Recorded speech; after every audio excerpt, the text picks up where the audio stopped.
3 nights ago, something happened in the northwest of Iran that every military analyst, every intelligence officer, and every pilot flying over the Persian Gulf right now is scrambling to understand. 48 aircraft landed in the dark, not at a civilian airport, not somewhere journalists could see, at a military installation deep in the northwest, surrounded by Iranian air defense units, where ground crews had been waiting for 3 full days.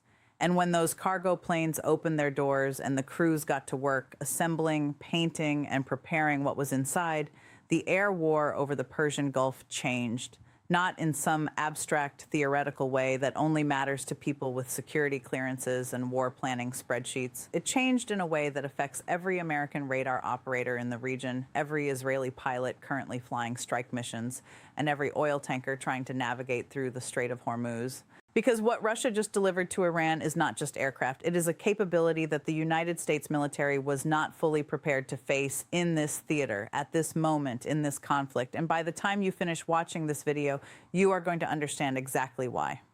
Let me tell you what the intelligence says. 3 separate sources, each independent of the others, confirm the same basic picture. 48 warplanes, assembled at night, painted with Iranian Air Force markings, delivered under conditions of maximum secrecy at a facility protected by Iranian air defense systems. And buried inside that number, according to those same sources, are Su-35 fighter aircraft equipped with the Khibiny electronic warfare system.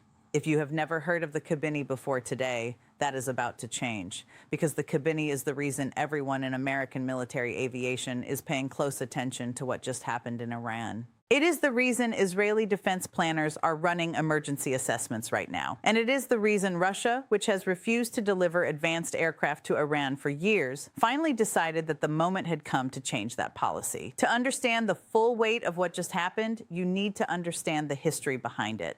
For decades, the Iranian Air Force has been the weakest branch of Iran's military. The F-14 Tomcats they received before the 1979 revolution are barely capable of sustained flight under the burden of 4 decades of sanctions and spare parts shortages.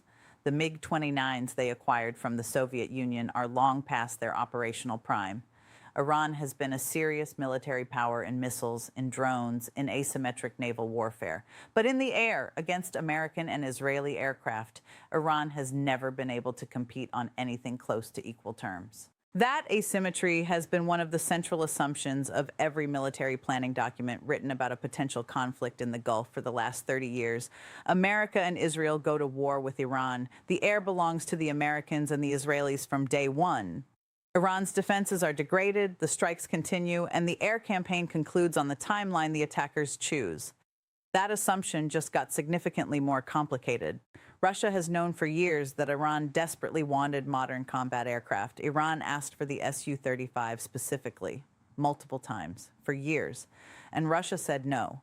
Not because Russia lacked the aircraft, not because the technology transfer was too sensitive. Russia said no because the diplomatic calculation told them to say no. Because delivering frontline combat aircraft to Iran meant permanently damaging Russia's relationships with Saudi Arabia, with the UAE, with every Gulf state that would view such a transfer as a direct threat to their security.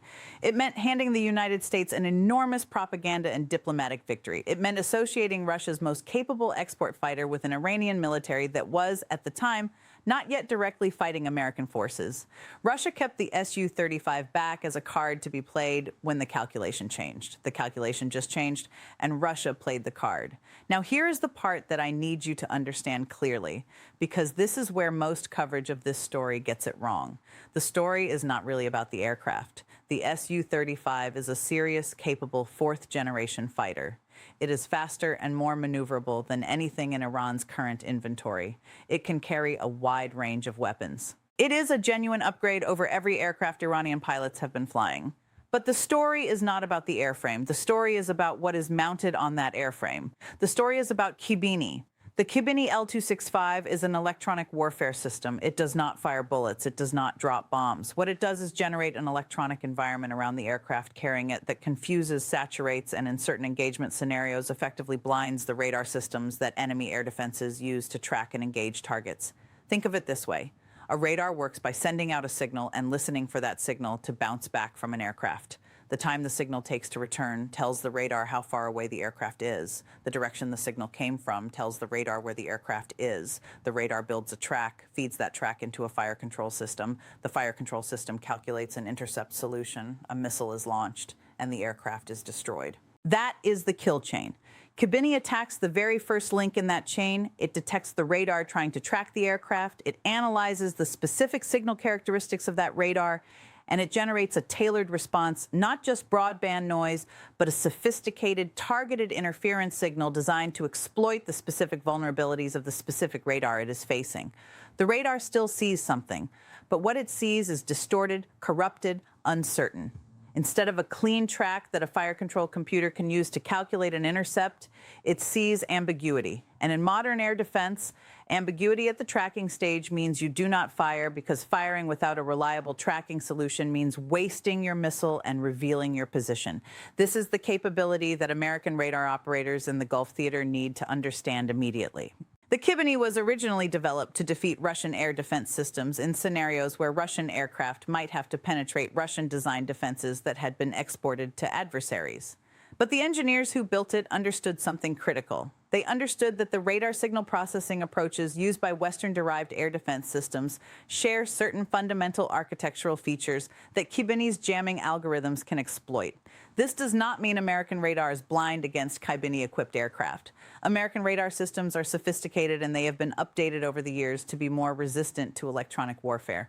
What it means is that in certain engagement windows, at certain ranges, at certain angles, Khibiny degrades the quality of the radar tracking solution enough to reduce the probability of a successful missile intercept significantly. It forces radar operators to use higher power and more persistent illumination to try to maintain a track. And that higher power, more persistent illumination makes those radar systems more detectable by anti-radiation missiles that home on radar emissions. Khibiny does not just protect the Su-35 carrying it. It forces the air defense system trying to engage that Su-35 to make itself more vulnerable in the process. Now multiply that across the Iranian operational picture as it exists today. Iran has been developing what analysts call the Beidou guided ballistic missile threat. Ballistic missiles that receive mid-course guidance updates through China's satellite navigation system and can redirect their flight path after the air defense system has already committed to an intercept solution. We have covered this before on this channel. The mid-course redirect attack on the defensive kill chain is already a serious challenge for American and Israeli air defense. The Khibiny-equipped Su-35s now introduce a second simultaneous attack on a different link in that same kill chain. You now have a scenario where the radar systems trying to support air defense intercepts are being electronically degraded by Khibiny, while at the same time the missiles those degraded radars are trying to intercept are executing mid-course maneuvers that defeat the intercept solutions those degraded radars managed to generate in the first place. These two threats, attacking two different dimensions of the same defensive system at the same time, create a combined challenge that is significantly harder than either threat would be in isolation. The American and Israeli air defense architecture in the Gulf theater was not specifically designed to face this combination simultaneously. Here is what makes the timing of this delivery so strategically calculated. Iran has been under enormous military pressure. American and Israeli strikes have degraded Iranian air defenses, Iranian missile stockpiles, Iranian command and control infrastructure. The cumulative pressure of that campaign was pushing Iran toward the ceasefire negotiating table from a position of military weakness. A ceasefire negotiated by an Iran that has run out of effective air defense and is facing continued degradation of its military infrastructure would be a ceasefire on terms favorable to the United States and Israel. Russia watched that trajectory and made a decision. A ceasefire that ends the conflict with Iran severely diminished, with America claiming a strategic victory in the Gulf, with American-backed order consolidating in the region, does not serve Russian interests. A longer conflict, a more contested military environment, and Iran that can resist more effectively and negotiate from a position of less weakness that serves Russian interests considerably better. The 48 aircraft are Russia's material investment in a specific outcome, the outcome where this conflict does not end on America's terms, on America's timeline. The cargo planes that landed in the dark were carrying Russia's foreign policy. For Israel, the implications are urgent and immediate.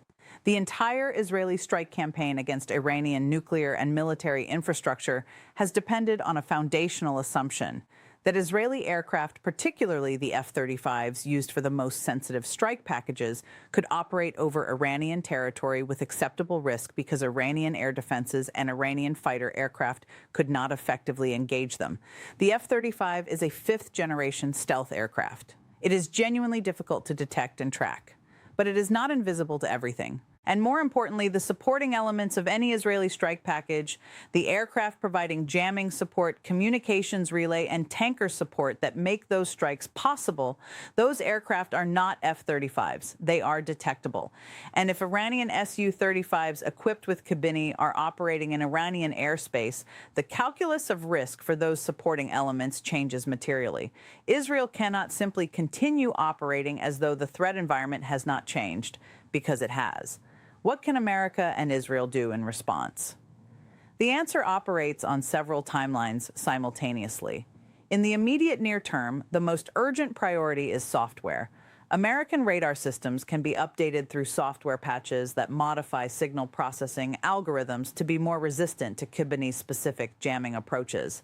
That work has been ongoing since Khibiny-equipped Russian aircraft operated in Syria and American aircraft had to fly in the same airspace. The urgency of deploying those updates to systems in the Gulf theater is now at its highest level. The second response is tactical. American and Israeli strike packages can be configured to reduce reliance on the specific radar modes that Khibiny most effectively degrades. This means different attack geometries, different standoff distances, different sensor combinations that do not provide Khibiny with its most favorable exploitation window. The third response is targeting. Su-35s with Khibiny are dangerous when they are flying. On the ground, they are just aircraft. The intelligence community is working right now to locate exactly where those 48 aircraft are based, what their basing pattern looks like, and what targeting options exist if the decision is made to prevent their operational employment before Iranian pilots are fully trained to use them. The training timeline is actually the one element that works in America's and Israel's favor in the near term. Iranian pilots are professional military aviators, but they have been flying older aircraft for decades under a sanctions regime that limited their access to modern training environments and modern simulators. The Su-35 is a generational leap from what they have been flying. Fully exploiting its electronic warfare capabilities requires not just learning to operate the aircraft, but internalizing a doctrine and a way of thinking about electronic warfare that takes sustained training to develop. Russia's delivery almost certainly includes training support, but the depth and pace of that support determines how quickly Iranian pilots move from being able to take off in an Su-35 to being able to employ it as an effective electronic warfare platform in contested airspace. That timeline is measured in months, not weeks, which means the near-term window of American and Israeli air operations before Iranian pilots are genuinely capable of employing Khibiny effectively is still open. But it is closing. Russia made a decision when those cargo planes took off. The decision was not just about Iran. It was about demonstrating to the world, and specifically to China, that the threshold for direct military hardware supply to an active conflict zone has been crossed. China has been providing intelligence and navigation technology to Iran while maintaining just enough diplomatic distance from direct weapon supply to preserve its relationship with the United States and with Gulf states that are China's energy customers. Russia just crossed the line that China has been careful to stay behind. The question that American diplomats and intelligence analysts are working urgently to answer is whether China interprets Russia's crossing of that line as an invitation to follow or as a warning about the diplomatic consequences of following. If China recalibrates its own supply restraint upward in response to Russia's delivery, the military supply environment for Iran improves on a second axis simultaneously. If China holds its position and Russia's delivery triggers the American responses that China fears, China may actually increase its pressure on Iran to reach a ceasefire quickly before the situation deteriorates further. The energy markets have already processed what the aircraft delivery means. Oil above $100 a barrel, shipping routes through Hormuz disrupted, insurance premiums elevated across every vessel in the region. Every additional week of conflict is another week of those economic realities pressing on every country connected to the global energy system. Russia benefits economically from elevated energy prices. Russia benefits strategically from American military overextension. Russia benefits geopolitically from the delay of any resolution that America could present as a strategic victory. Every one of Russia's interests pointed toward those cargo planes taking off, and so they did. And they landed in the dark, and 48 aircraft are now assembled and painted with Iranian markings. And the air war that was supposed to be entering its final phase just entered a new one instead. The conflict that was supposed to be over by now has received a major material investment from the one country that profits most from it continuing. Russia delivered. And nothing about the final phase of this war looks the way it did before those cargo planes landed.